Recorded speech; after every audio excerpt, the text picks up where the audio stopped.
Hello and welcome back to another video. We actually have a couple of great videos coming up about the history of the web. And you might be asking again, come on, let's get to coding. But this is really important because we need to understand what problems we had in the past and how we found solutions to those problems and where we are at now. We need to understand what this whole thing of being a web developer means and what problems we're solving and what we did in the past and what we do today. So today we're going to talk about Tim Berners-Lee, the person who invented the World Wide Web in 1989. And I have a picture of him right here. And we're going to talk about him because he's the first web developer. And in order to explain that concept, we need to make a distinction between the internet and the World Wide Web.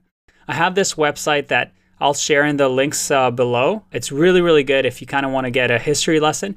But essentially, the internet started off with the ARPANET in 1969, basically a military project, and it was more of a test. It connected a few universities such as Utah, UCLA, and throughout the 70s, the 80s, it kept growing.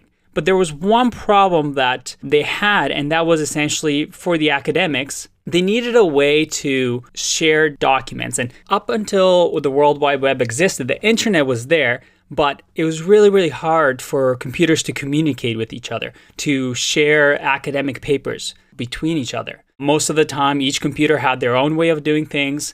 You can think of this as languages. So it's kind of like communicating with people from different countries and a language that you don't know.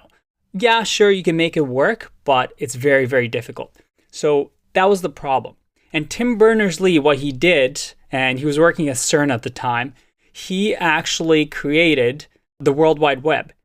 And what the World Wide Web is, it's the www that we see whenever we type in google.com over here, is essentially a common language that computers can speak. With the World Wide Web saying, hey, from now on, everybody, if we want to communicate together, if we want to share images, or if you want to share files, let's just have this agreed upon language, agreed upon protocol in order to share these documents together.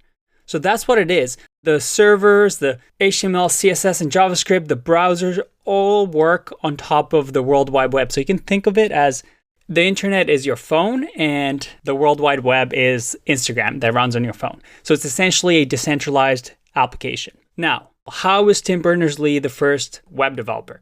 He actually created the first browser and the first server. And later on, we're actually going to talk about what he did with the files over here as well, but he created the very, very first server and web browser, but also the first website, and they actually still have a copy of it. This is the very first website ever, and it's from 1991, and this is what it looked like. He created this ability for people to communicate and link to other documents so that we have this growing knowledge base of the world. In the next lesson, we're going to be talking about the history of these files, what they mean, what problem they solved, and how they came to be. I'll see you in the next one. Bye-bye.